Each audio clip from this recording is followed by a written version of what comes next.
Welcome to Kannan info Tamil. நம்ம இன்னைக்கு என்ன டாபிக் பார்க்க போறோம் அப்படின்னா ரெண்டு முக்கியமான டிஃபென்ஸ் அப்டேட் இந்த வீடியோல பார்க்க போறோம். முதல் டிஃபென்ஸ் அப்டேட், நம்ம இன்னைக்கு பார்க்க போற ரெண்டு அப்டேட்டுமே சீனாவுக்கு எதிராக இந்தியா செய்யக்கூடிய நகர்வுகள் அப்படின்னு சொல்லலாம். ஒன்னு இந்திய பெருங்கடல் பகுதியிலையும் இன்னொன்னு லைன் ஆஃப் ஆக்சுவல் கண்ட்ரோல் பகுதியிலையும் இந்தியா செய்றாங்க.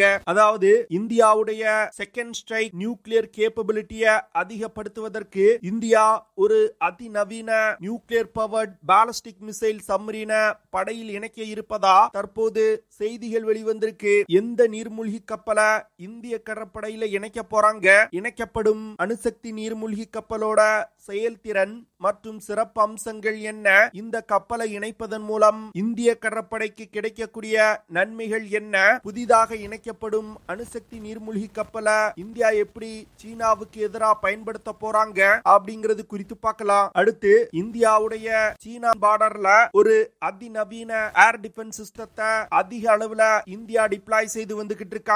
அதாவது பிரத்யேகமா சீனாவை மனதில் வைத்து இந்த ஏர் டிஃபென்ஸ் சிஸ்டங்கள் ஸ்ட்ராட்டஜிக்கல் முக்கியத்துவம் வாய்ந்த இடங்கள்ல டிப்ளாய் செய்யப்பட்டு வந்துகிட்டு இருக்கு. இந்தியா எந்த ஏர் டிஃபென்ஸ் சிஸ்டத்தை டிப்ளாய் செய்றாங்க, டிப்ளாய் செய்யப்படும் ஏர் டிஃபென்ஸ் சிஸ்டத்தோட செயல்திறன் மற்றும் சிறப்பு அம்சங்கள் என்ன, எந்த இடங்கள்ல இந்தியா இந்த ஏர் டிஃபென்ஸ் சிஸ்டங்களை டிப்ளாய் செய்றாங்க, புதிய ஏர் டிஃபென்ஸ் சிஸ்டங்களை டிப்ளாய் செய்வதன் மூலம் சீனாவுடைய அச்சுறுத்தல்களை இந்தியா எப்படி எதிர்கொள்ள முடியும் அப்படிங்கிறது குறித்து நம்ம டீடைலா இந்த வீடியோல பார்க்கலாம். சமீப காலங்கள்ல இந்திய பெருங்கடல் பகுதியில சீனாவுடைய உளவு கப்பல்கள் மற்றும் நீர்மூழ்கி கப்பல்கள் அதிக அளவுல நடமாடி வந்துகிட்டு இருக்கு. அது மட்டும் இல்லாம இந்தியாவை சுற்றியுள்ள அண்டை நாடுகள்ல சீனா ரகசியமா கடற்படை தளங்களை அமைப்பதற்கும் முயற்சி செய்து வந்துகிட்டு இருக்காங்க. சீனாவிடம் 6 Jin class nuclear powered ballistic missile சப்மரீன்கள் இருக்குது. இந்த 6 நியூக்ளியர் பவர்ட் சப்மரீன்ல JL-3 அப்படிங்கிற அதிநவீன சப்மரீன் லான்ச் பாலிஸ்டிக் மிசைல்கள் இணைக்கப்பட்டிருக்கு. இந்த JL-3 சப்மரீன் லான்ச் பாலிஸ்டிக் மிசைல்னால அதிகபட்சமா 10,000 கிலோமீட்டர் தூரத்துல உள்ள இலக்குகள் மீது அணு ஆயுத தாக்குதல் நடத்த முடியும். சீனாவுடைய இந்த கேப்பபிலிட்டி இந்தியாவுக்கு ஒரு மிகப்பெரிய அச்சுறுத்தலா இருந்து வந்துகிட்டு இருக்கு. இதை கவுண்டர் செய்யும் விதத்துல இந்தியா தற்போது நியூக்ளியர் பவர்ட் பாலிஸ்டிக் மிசைல் சப்மரீன்களை தயாரித்து தங்கள் படையில் இணைக்க ஆரம்பிச்சிருக்காங்க. முதல்ல 2016ல இந்தியாவின் முதல் நியூக்ளியர் பவர்ட் பாலிஸ்டிக் மிசைல் சப்மரீனான INS அரிகாந்த் நீர்மூழ்கி கப்பல் இந்திய கடற்படையில் இணைக்கப்பட்டது. இதனைத் தொடர்ந்து 2024வது வருடத்துல INS அரிகாட் அப்படிங்கிற இன்னொரு அணுசக்தி நீர்மூழ்கி கப்பல் இந்திய கடற்படையில் இணைக்கப்பட்டது. தற்போது மூன்றாவதா INS அரிதாமன் அப்படிங்கிற ஒரு அதிநவீன nuclear powered ballistic missile submarine இன்னும் கூடிய விரைவில் இந்திய கடற்படையில் இணைக்கப்பட உள்ளது. இந்த INS அரிதாமன் அணுசக்தி நீர்மூழ்கி கப்பல் ஏற்கனவே இந்திய கடற்படையில் பயன்பாட்டில் உள்ள அணுசக்தி நீர்மூழ்கி கப்பல்களை விட பெரிய அணுசக்தி நீர்மூழ்கி கப்பலா இருக்க போகுது. கிட்டத்தட்ட 1000 டன் அதிக எடை கொண்டதாகவும் இருக்கும். இந்த INS அரிதாமன் நீர்மூழ்கி கப்பலுக்கு பிறகு S4 ஸ்டார் அப்படிங்கிற இன்னொரு அணுசக்தி நீர்மூழ்கி கப்பலை இந்தியா கட்டி வந்துகிட்டு இருக்காங்க. அந்த கப்பல் தற்போது லான்ச் செய்யப்பட்டிருக்கு. இன்னும் ஓரிரு வருடங்கள்ல S4 ஸ்டார் நீர்மூழ்கி கப்பலும் இந்திய கடற்படையில் இணைக்கப்படும். இந்திய கடற்படையில் இணைய உள்ள INS அரிதாமன் நீர்மூழ்கி கப்பலை பயன்படுத்தி தற்போது சி ட்ரையல்ஸ் நடத்தி வந்துகிட்டு இருக்காங்க. தற்போது அனைத்து விதமான சோதனைகளும் இந்த சப்மரீன்ல முடித்த பிறகு இந்திய கடற்படையில் இன்னும் ஓரிரு மாதங்கள்ல INS அரிதாமன் நீர்மூழ்கி கப்பல் இணைக்கப்பட உள்ளது. இந்த விஷயம் இந்தியாவுடைய சி பேஸ்ட் நியூக்ளியர் டிட்டரன்ட் கேப்பபிலிட்டிய மிகப்பெரிய அளவுல உயர்த்தும் அப்படின்னு சொல்றாங்க. அது மட்டும் இல்லாம இந்தியாவுடைய நியூக்ளியர் ட்ரையட் கேப்பபிலிட்டியையும் இந்த INS அரிதாமன் நீர்மூழ்கி கப்பல் மிகப்பெரிய அளவுல உயர்த்தும். நியூக்ளியர் ட்ரையட் அப்படிங்கிறது தரை, ஆகாயம் மற்றும் கடல்ல இருந்து அணு ஆயுத தாக்குதல் நடத்தும் திறனை நியூக்ளியர் ட்ரையட் அப்படின்னு சொல்லுவாங்க.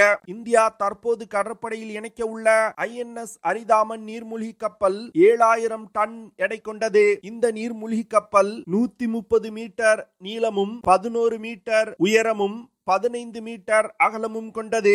இந்த நீர்மூழ்கி கப்பலை இயக்குறதுக்கு ஒரு CLWR B1 பிரஷரைஸ்ட் வாட்டர் ரியாக்டர் பயன்படுத்தப்படுது. இந்த நியூக்ளியர் ரியாக்டர்னால 83 மெகாவாட் பவரை ஜெனரேட் செய்ய முடியும். INS அரிதாமன் நீர்மூழ்கி கப்பல்னால நீருக்கு அடியில் மூழ்கிய நிலையில் 44 km/h வேகத்துல பயணிக்க முடியும். அதுவே தண்ணீரோட மேற்பரப்புல அதிகபட்சமா 28 km/h வேகத்துல பயணிக்க முடியும். அது மட்டும் இல்லாம இந்த அணுசக்தி நீர்மூழ்கி கப்பல்கள்னால அதிகபட்சமா 450 மீட்டர் ஆழத்துல பயணிக்க முடியும். இந்திய கடற்படையில் பயன்பாட்டில் உள்ள நீர்மூழ்கி கப்பல்கள்ல இருந்து இந்த INS அரிதாமன் நீர்மூழ்கி கப்பல் பெருசா இருக்கிறதுனால இந்த அணுசக்தி நீர்மூழ்கி கப்பல்கள்ல அதிக அளவுல K4 சப்மரீன் லான்ச் பாலிஸ்டிக் மிசைல்களை எடுத்து சென்று தாக்குதல் நடத்த முடியும். அதாவது இந்த K4 submarine launch ballistic missile தான் இந்தியாவிடம் உள்ள அதிக தூரம் சென்று தாக்கக்கூடிய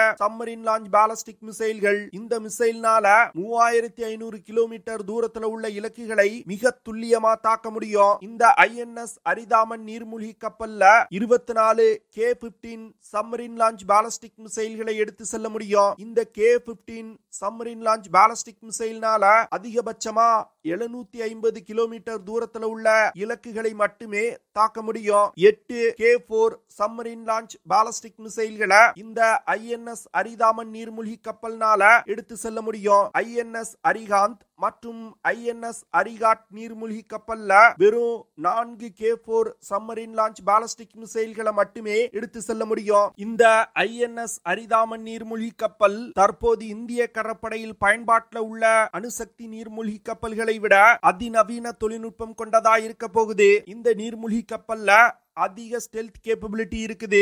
இதன் காரணமாக இந்த நீர்மூழ்கி கப்பல்களை அவ்வளவு எளிதில கண்டுபிடிக்க முடியாது. அது மட்டும் இல்லாம INS அரிதாமன் நீர்மூழ்கி கப்பல்கள்னால அதிக நேரம் நீருக்கு அடியில் மூழ்கி இருக்க முடியும். இந்த INS அரிதாமன் நீர்மூழ்கி கப்பல் இந்தியாவுடைய செகண்ட் ஸ்ட்ரைக் நியூக்ளியர் கேப்பபிலிட்டிய மிகப்பெரிய அளவுல அதிகரிக்கும். அதாவது இந்தியா மீது ஏதாவது ஒரு எதிரி நாடு ஒரு அணு ஆயுத தாக்குதல் நடத்தினாங்கன்னா அதற்கு பதிலடி கொடுக்கும் விதத்துல இந்தியா இந்த INS அரிதாமன் நீர்மூழ்கி கப்பல்ல இருக்கக்கூடிய சப்மரீன் லான்ச் பாலிஸ்டிக் மிசைல்களை பயன்படுத்தி அணு ஆயுத தாக்குதல் நடத்துவாங்க. அதாவது நமது எதிரி நாடுகள் முதல்ல இந்தியா மீது ஒரு அணு ஆயுத தாக்குதல் நடத்தினாங்கன்னா தரையில் இருக்கக்கூடிய அணு ஆயுதங்கள் அழிக்கப்படும். இந்த சூழ்நிலையில இந்தியாவால ஒரு அணு ஆயுத தாக்குதல் நடத்த முடியாம போகலாம். இந்த சூழ்நிலையை தவிர்ப்பதற்கு தான் இந்தியா அணுசக்தி நீர்மூழ்கி கப்பல்கள்ல நியூக்ளியர் கேப்பபிள் மிசைல்களை இணைத்து பயன்படுத்த போறாங்க. இதனால இந்தியா மீது ஏதாவது ஒரு நாடு அணு ஆயுத தாக்குதல் நடத்தினாங்கன்னா இந்தியாவால கண்டிப்பா ஒரு செகண்ட் நியூக்ளியர் ஸ்ட்ரைக்க கொடுக்க முடியும். இந்தியா சமீப காலங்கள்ல அணுசக்தி நீர்மூழ்கி கப்பல்களை உருவாக்குவதற்கு அதிக முனைப்பு காட்டி வந்துகிட்டு இருக்காங்க. இதன் காரணமாக தான் அடுத்தடுத்து அணுசக்தி நீர்மூழ்கி கப்பல்கள் இந்திய கடற்படையில் இணைக்கப்பட்டு வந்துகிட்டு இருக்கு. தற்போது இந்தியா இணைக்கும் அணுசக்தி நீர்மூழ்கி கப்பல்கள் ரஷ்யா, அமெரிக்கா, சீனா போன்ற நாடுகளிடம் இருப்பது போன்ற பெரிய அணுசக்தி நீர்மூழ்கி கப்பல்கள் கிடையாது. ஆனா இந்த அணுசக்தி நீர்மூழ்கி கப்பல்களை பயன்படுத்தி இந்தியாவால இந்தோ பசிபிக் ரீஜன்ல பவர் ப்ராஜெக்ட் செய்ய முடியும். அது மட்டும் இல்லாம இந்தியா வல்லரசு நாடுகளிடம் இருப்பது போன்ற பெரிய நீர்மூழ்கி கப்பல்களையும் கட்டுவதற்கு திட்டம் வச்சிருக்காங்க. கிட்டத்தட்ட 13,000 டன் எடை கொண்ட நீர்மூழ்கி கப்பலோட டிசைன் வேலைகள் தற்போது நடந்து வந்துகிட்டு இருக்கு. அதனால இன்னும் கூடிய விரைவில் இந்தியா அந்த வேலையை தொடங்குவாங்க.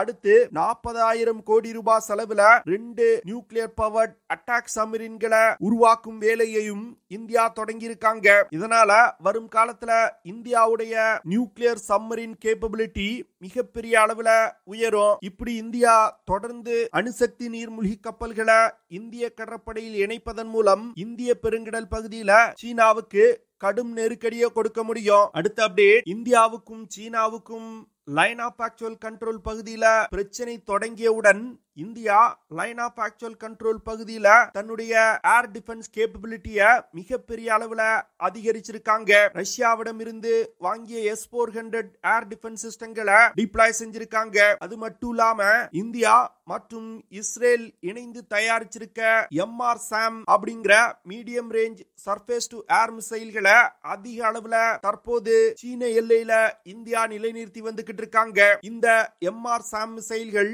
ஏற்கனவே லடாக் பகுதியில இந்தியா டிப்ளாய் செஞ்சு முடிச்சிட்டாங்க. தற்போது அருணாச்சல் பிரதேஷ் மற்றும் சிக்கிம் மாநில எல்லையில இந்த MRSAM ஏர் டிஃபென்ஸ் சிஸ்டங்களை இந்தியா நிலைநிறுத்தி வந்துகிட்டு இருக்காங்க. இந்த MRSAM மிசைல்களை பிரத்யேகமா சீன எல்லையில நிலைநிறுத்துவதற்கு பல காரணங்கள் இருக்குது. சீனா லைன் ஆஃப் ஆக்சுவல் கண்ட்ரோல் பகுதியில ராக்கெட் போர்ஸ் அப்படிங்கிற ஒரு படையணியை வச்சிருக்காங்க. அது மட்டும் இல்லாம அதிக அளவுல ஃபைட்டர் ஜெட் விமானங்களை தற்போது தன்னோட ஏர்பேஸ்ல டிப்ளாய் செஞ்சு வச்சிருக்காங்க. இந்தியாவுக்கும் சீனாவுக்கும் ஒரு யுத்தம் ஏற்பட்டால் மிசைல்கள் மற்றும் ஃபைட்டர் ஜெட் விமானங்களை பயன்படுத்தி இந்தியா மீது தாக்குதல் நடத்துவதற்கு முயற்சி செய்வாங்க. அதை முறியடிப்பதற்கு இந்தியா இந்த MRSAM மிசைல்களை அதிக அளவுல சீன எல்லையில டிப்ளாய் செய்றாங்க.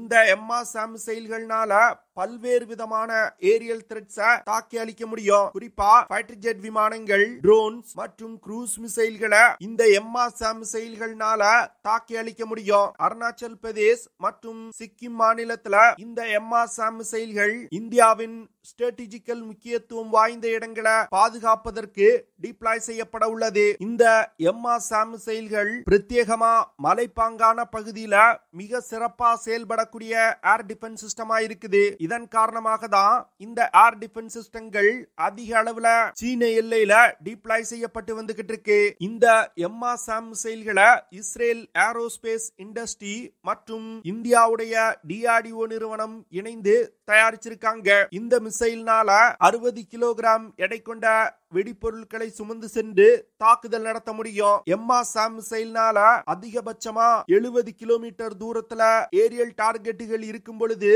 தாக்கி அளிக்க முடியும். இந்த மிசைல்னால ஒலியின் வேகத்தை விட 3 மடங்கு வேகமா பறந்து சென்று இலக்கை தாக்க முடியும். MRSAM மிசைல்னால அதிகபட்சமா டார்கெட் 20 கிலோமீட்டர் உயரத்துல பறந்து கொண்டிருக்கும் பொழுதும் தாக்கி அளிக்க முடியும். இந்த ஏர் டிஃபென்ஸ் சிஸ்டத்துல உள்ள மிசைல்களை இலக்கை நோக்கி வழி நடத்துவதற்கு 2-வே டேட்டா லிங்க் சிஸ்டம் இணைக்கப்பட்டிருக்கு. அது மட்டும் இல்லாம ஆக்டிவ் ரடார் ஹோமிங் சிஸ்டமும் இந்த இன்டர்செப்டார் மிசைல்கள்ல இணைக்கப்பட்டிருக்கு. இதன் காரணமாக இந்த ஏர் டிஃபென்ஸ் சிஸ்டங்கள்னால மிக துல்லியமான தாக்குதல்களை நடத்த முடியும். எல்லை பகுதியில இந்தியாவுக்கு அமைதி வேணும்னா தொடர்ந்து தன்னுடைய ராணுவ பலத்தை சீன எல்லையில இந்தியா அதிகரிச்சுக்கிட்டே இருக்கணும். இல்லனா நம்ம அசந்த நேரம் பார்த்து நமது பகுதிக்குள் நுழைந்து அந்த பகுதியை கைப்பற்ற முயல்வாங்க. ஓகே ஃப்ரெண்ட்ஸ், நம்ம வீடியோவோட நிறைவு பகுதிக்கு வந்துட்டோம். இதெல்லாம் தான் நான் உங்ககிட்ட ஷேர் பண்ணணும் அப்படின்னு நினைச்ச விஷயங்கள். ஐ ஹோப் நான் ஷேர் பண்ண விஷயங்கள் உங்களுக்கு பிடிச்சிருக்கும்னு நினைக்கிறேன். அப்படி பிடிச்சிருந்துச்சுன்னா ஷேர் பண்ணுங்க, லைக் பண்ணுங்க, கமெண்ட் பண்ணுங்க. மறக்காம நம்ம சேனலுக்கு சப்ஸ்கிரைப் பண்ணுங்க. See you in the next video. Jai Hind.